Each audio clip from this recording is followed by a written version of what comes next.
Enak ini, kalau mau gagal-gagal kan masih boleh kan enak. Karena di apa namanya? Masih subsidi orang tua. masih subsidi orang tua. Kemudian kalau ditanya, oh usahanya gagal masih bisa alasan, kan masih kuliah. Nah, tapi kalau teman-teman sudah lulus, terus baru mulai usaha, baru mulai coba-coba usaha, nah nanti lebih tantangannya lebih lagi. Kan sudah nggak kuliah, sudah nggak tambah orang tua, godaannya lebih banyak. Mau wirausaha, mau kerja, mau mau nikah jelas nggak sih? Oh ini Mas Faisal udah ngebut kayaknya. Udah ada calon. Oh udah ada calon, oke ya mudah-mudahan disegerakan lah.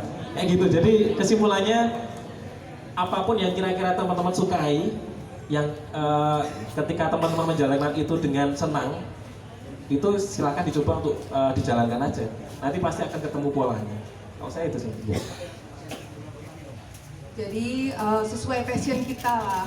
Kita mau bisnis apa, kita suka di bidang apa. Nah, dan yang terpenting ini bisnis itu dimulai dari mahasiswa ya, untuk cari aman dulu lah. Ya betul. Kalau masih mahasiswa kan masih banyak bisa alasan masih kuliah kok gitu, gagal lagi masih kuliah ya. Ya terima kasih. Ini ada sesi tanya jawab, mungkin ada yang ingin bertanya untuk Mas Nova atau Mas Faisal. Ada door prize-nya loh ini. Ayo tanya. Ian mungkin mau tanya. Apa siapa ya? Dava? Mau tanya? Tanya apa? Nggak apa-apa. Ada door prize-nya beneran. Ayo, bebas mau tanya. Gimana sih? Apa usahanya? Gimana? Ya, oke, Dwi. Ayo Dwi, bertanya Dwi. Mas, nama saya Dwi Rahmat nih Mas, dari teman-teman entrepreneur. Jadi aja Dwi, apa?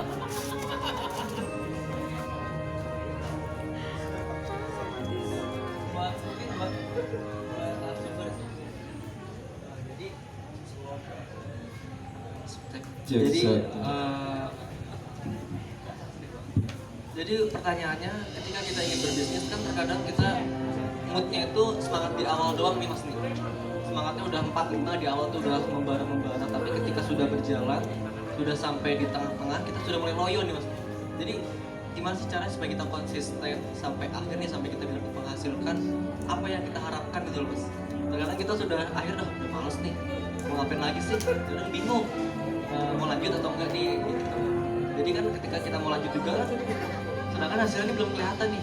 Nah, yang ada malah ntar yang malah loyo nih. Mungkin pendapat dari Mas berdua nih gimana? Mau dijawab Mas Dova atau Mas Faisal? Atau berdua-duanya boleh ya? Oke. Mau boleh. Konser Mas di sini. Menurut ya aku juga pernah sih mengalami fase-fase itu yang dimana berbisnis dari awal tuh pengen bisnis jual es jeruk misalkan, terus tapi nanti di tengah-tengah itu sebenarnya balik lagi sih ke kita bisnis mau apa sih gitu, mau punya duit, mau pamer-pamer sama teman, mau pamer sama mantan, apa mau ngapain gitu loh. Enggak, soalnya dibalikin lagi gitu loh, maksudnya tujuan kita mau bisnis apa gitu, jangan sampai bisnis itu cuma buat ya udah pengen bisnis doang gitu. Jangan sampai gitu, karena bisnis itu kan awalnya itu juga nggak butuh modal yang dikit kan gitu ya. Misalkan bisnis katakanlah bisnis es teh gitu, harus beli ininya dulu. Jangan sampai semuanya percuma sih, apalagi kalau aku pun di bisnis teknologi gitu, yang untuk risetnya aja itu bisa makan waktu sekitar 6 bulan. Karena riset pasar di teknologi, kita marketnya siapa, nanti UI UX-nya mau kayak gimana, aplikasi konsepnya mau gimana, dan yang penting kalau mulai bisnis juga bisa ngebantu orang lain sih. Iya, karena kita hidup di dunia buat membantu orang lain. Kita yang prinsip itu sih di grup. Mungkin Mas Mau tanya yang di sini yang sudah usaha, boleh angkat tangan dong. Kalau bawa satenya pindah dulu. Yang sudah usaha boleh angkat tangan. Sudah semua? 1, 2, 3, 4. Yang di sini sudah belum ya? Oh udah. Berarti udah semua ya? Oh rata-rata udah ya? Udah punya usaha ya? Usahanya apa kalau itu tuh? Ian, coba. Oh, tadi batik ya? Dan apa batik tadi kan? Yang lain apa? Ian apa Ian? Donat Mas. Donat? Oh makanya bentuknya kayak donat. Sorry mas. Donat apa? Bibiu? Donat bibiu. Donat Apa itu? Bibiu. Hah? Itu namanya mas. Oh biu-biu. Bibiu. Bibiu. Oh, namanya unyus sekali sih. Laki-laki banget maksudnya gitu. Oh, oke. Bedanya sama donat yang lain apa ini? Rasa sih mas. Rasanya, rasa bayar.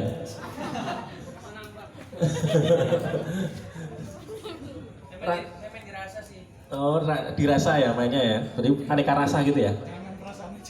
Iya rasa sama tekstur. Biasanya main rasa cewek loh mas. Sama. Oh iya oke. Yang lain. Yang lain bisa memaparkan bisnisnya mungkin ada atau ada tanya-tanyanya? Oh ya suruh berdiri tuh, ayo cerita. Ayo bisnisnya apa?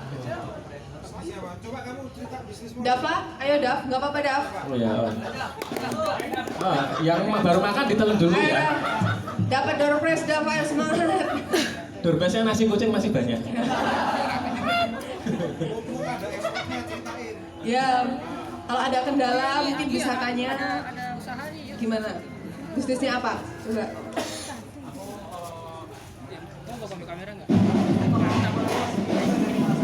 Nggak akan dengeran Dav. Sini aja, maju. Nggak apa-apa, ayo. Pakai mic. Soalnya kita bertarung suara ini dengan sebelah. Hapus yang ada foto candy-nya.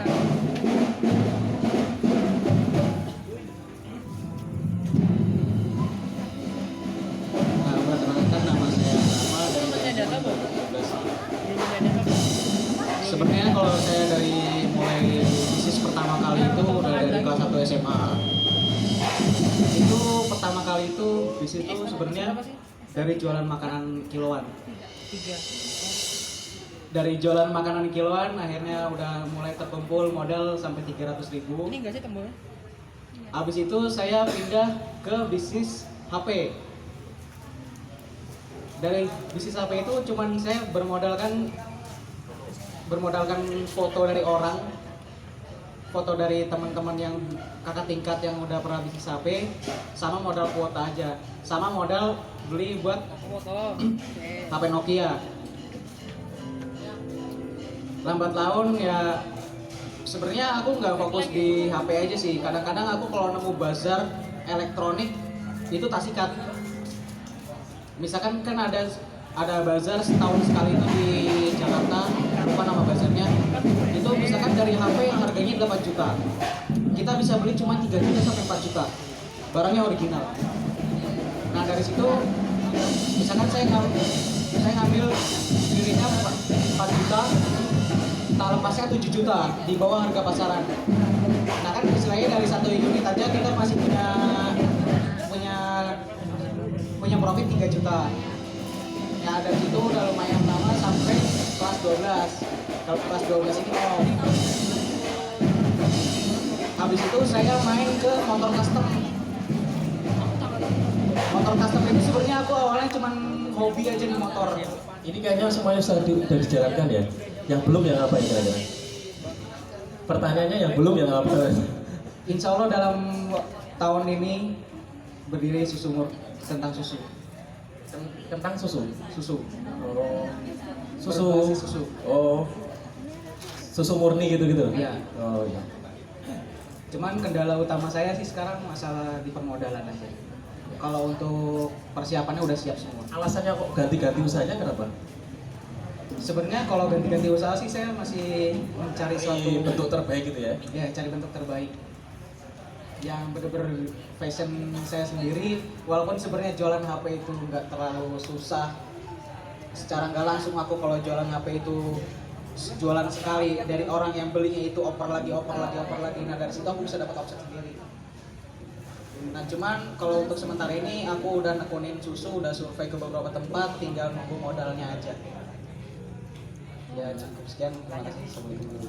Waalaikumsalam. Kan nanti ganti tahun lagi bisa. Oke. Ya terima kasih Mas Danur. Yang menarik tadi yang saya tangkap ini. Jadi usaha modalkan dari foto, punya kuota, sama satu lagi Mas, punya kardus HP-nya. HP-nya nggak usah. Yang penting kan punya apa? butuh meyakinkan orang ya sekarang kan trennya gini sekarang. Saya tadi juga baca di sosial media teman-teman di sosial media itu ya. Jadi ada sekarang banyak seperti itu. Jadi kita nggak punya barangnya, nggak punya modal, tapi bisa menjalani usaha di mana-mana. Gimana caranya? Dropship, modal-modal dropship. Nah, ini ada yang menarik teman saya share ya. Jadi kan mau perbaikan ini ya, perbaikan sumur gitu-gitu ya. Perbaikan sumurnya asap, airnya habis gitu ya. Nah, dia akhirnya kan nyari di internet otomatis kan. Karena sekarang banyak kan tren belanja kan, kita mau ngecek barang kan googling dulu ya. Ngecek barangnya harganya berapa, ada di mana, gitu, perbandingan barang, nah kan biasa kita internet.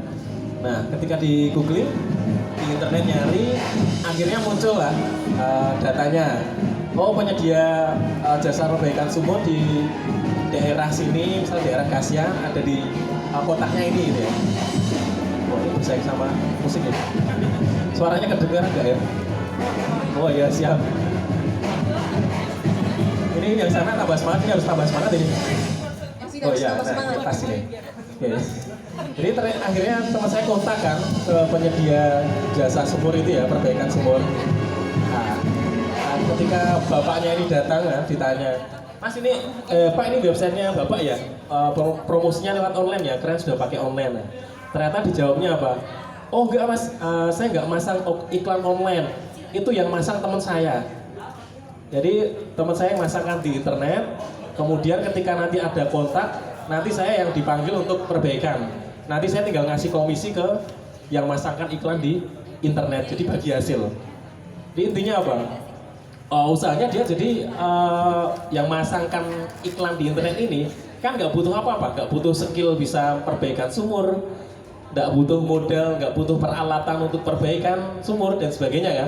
Dia hanya modal apa?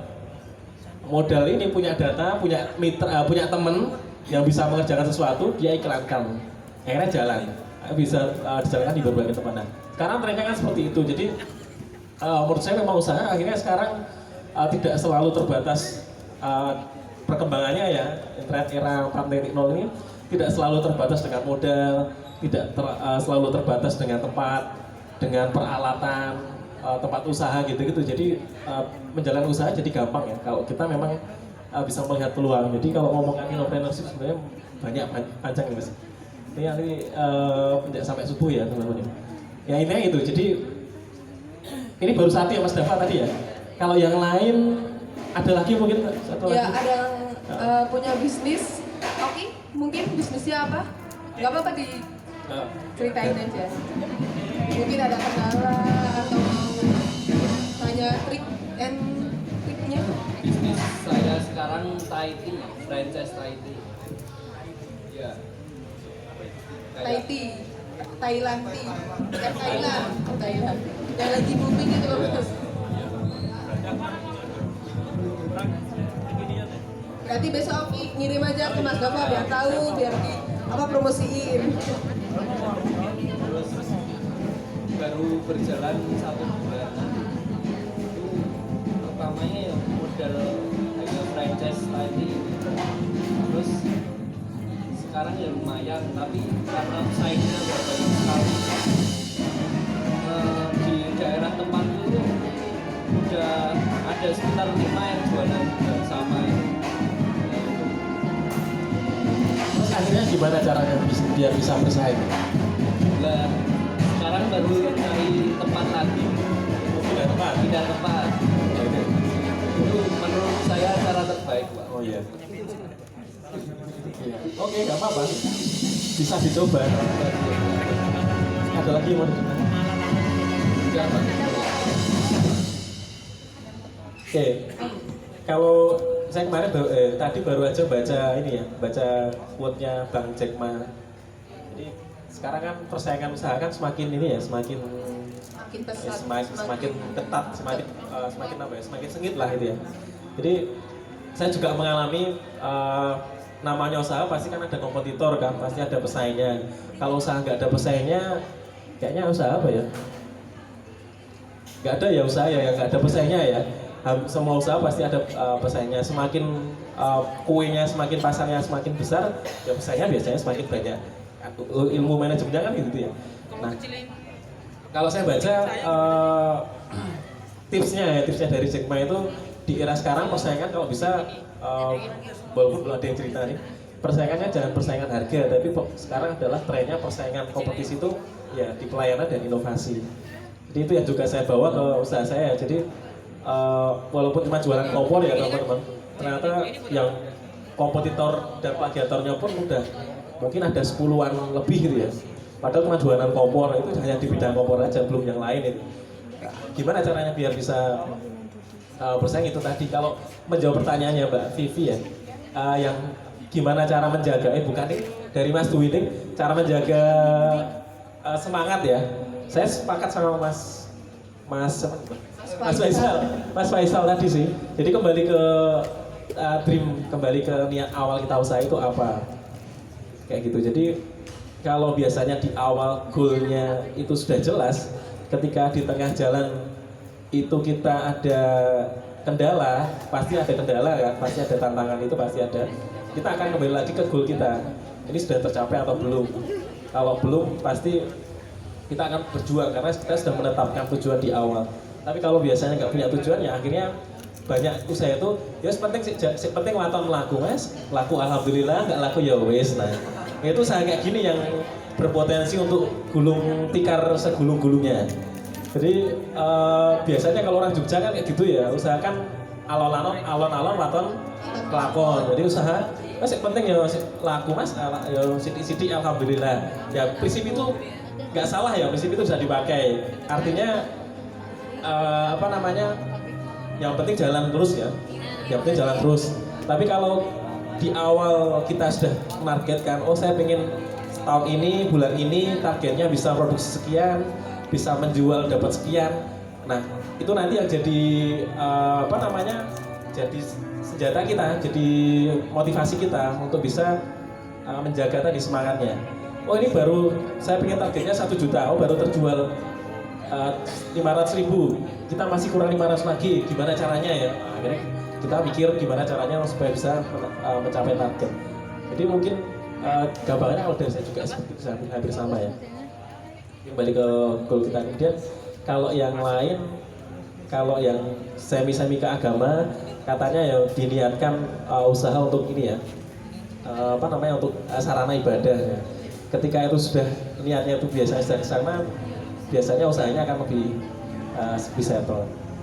Jadi masuk ke sociopreneur gitu. Iya, sociopreneur sama ya ke arah sana sociopreneur. Mungkin Mas Nova sendiri ada contoh sociopreneur yang udah dilakukan? Karena kita juga besok mau ada agenda untuk sociopreneur ini. Oh iya. Ya. Kalau saya sih masuknya sebenarnya ke teknik technopreneur sih. Tapi mungkin kalau sociopreneur kan, kalau yang saya tahu ketika kita menjalankan usaha bersama dengan masyarakat ya, kemudian ketika kita tidak lagi di usaha itu, usahanya tetap bisa jalan kan, tetap bisa jadi jalan oleh masyarakat, kemudian hasilnya untuk mereka. Kalau yang pengalaman saya kemarin seperti itu. Jadi kalau saya karena di technopreneur saya tetap menjalankan usahanya kan, tetap terlibat di usahanya. Kalau di sociopreneur banyak sih beberapa teman yang sudah berhasil. Biasanya ada yang pengelolaan desa, pengelolaan kampung wisata, arahnya biasanya ke sana ya. Kemudian kelanjutan dari program pemberdayaan masyarakat, biasanya arahnya ke sociopreneur. Tapi kalau saya cenderungnya memang banyak passionnya di technopreneur ya. Di technopreneur. Berarti ada sama ya, Mas Faisal sama Mas Nova ini. Ya, sama-sama backgroundnya di teknologi ya. Mungkin Mas Faisal, sepertinya saya udah agak tahu deh dari postingan-postingan Mas Faisal ada sociopreneur yang mau di launchingkan. Oh iya. Coba dijelaskan. Postingan yang Aku juga Instagram setuju. story ya? Iya. Oke. Ya bener, itu sociopreneur itu isu yang menarik sih sekarang gitu, karena banyak banget startup sociopreneur gitu.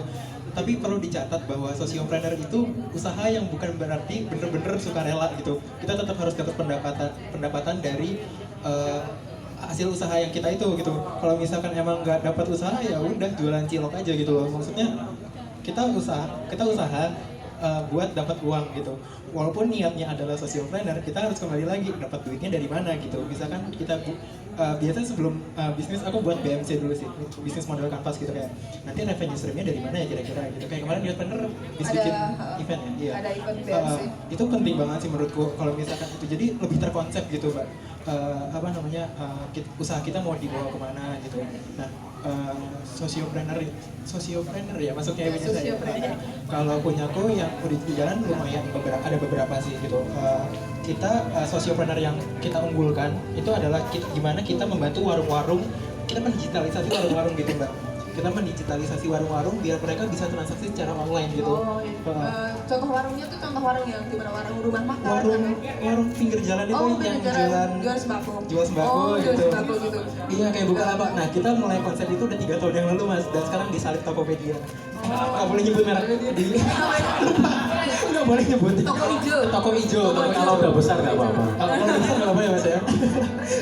Dan sekarang disalip gitu. Ya cuman kembali lagi bener kata Jack Ma gitu, yang sekarang itu bukan tentang persaingan harga, tapi inovasi apa yang bisa kita berikan gitu. Kita dulu akhirnya bisa top up via Indomaret di seluruh Indonesia gitu. Kita kerjasama sama salah satu payment gateway, dan kita juga bisa hampir semua payment dari bayar listrik sampai isi voucher game sampai bayar yang terkecil sekarang bisa transfer bank juga Kak. Bisa transfer bank. Jadi kita bener-bener nge-range lokasi yang nggak dijangkau bank gitu. Kayak kemarin aku KKN di salah satu desa di Bantul, itu bener-bener ke bank itu 30 menit gitu. Kan kasihan ya kalau misalkan gitu. Nah, itu yang kita angkat sih. Kita ngangkat dari masalah desa ya. Cuman sociopreneur tuh harus sabar banget gitu. Karena yang kita adepin tuh mbok-mbok yang bener-bener nggak ngerti teknologi. Pakai handphone aja nggak ngerti gitu loh kadang. Ya kita nggak bisa menyalahkan itu sih. Cuman ya bagaimana kita intinya pengen mereka bisa dapat pendapatan lebih dari hasil itu, walaupun nggak seberapa, cuman ya insya Allah Kita ya. bisa membantu rezeki orang, Bener. mempermudah rezeki orang. Benar, karena ketika kita bisa bantu orang, nanti kita bakal dibantu lagi gitu kan. Ya, itu benar. Bener gitu. Dan startup yang baru kita masih ke konsep baru, kita bikin namanya startup tentang sayur. Bisa beli sayur apa? sayurin. Oke, sayurin. Nah itu kita nge-range-nya adalah orang-orang Jakarta yang bener-bener sibuk nggak bisa beli apa ya bahasa Indonesia? Nggak bisa beli ke supermarket gitu, yang barang-barang di supermarket gitu.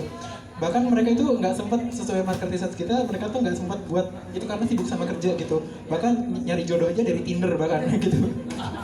Oh, di Tinder ya? Tinder. Iya, Nyarinya sweet. di swipe left ya berarti. Nah, gitu. Tapi itu bener gitu. Nah, kita mengangkat masalah tentang sayur itu isu yang menarik gitu karena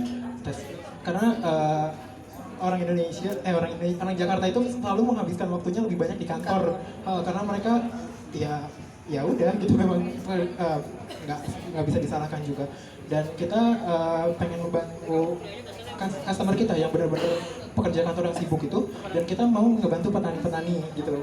Kita mau ngebantu petani-petani dari Bogor. Kita sudah punya partnernya karena kita sebenarnya ada bisnis agro juga, tapi pengemukan sapi gitu, namanya Groove Agro.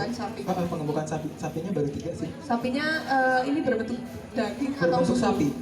Oh, sapi. Bener. Sapinya Berbentuk sapi. bener nggak? Menghasilkan dagingnya atau susunya? Dagingnya.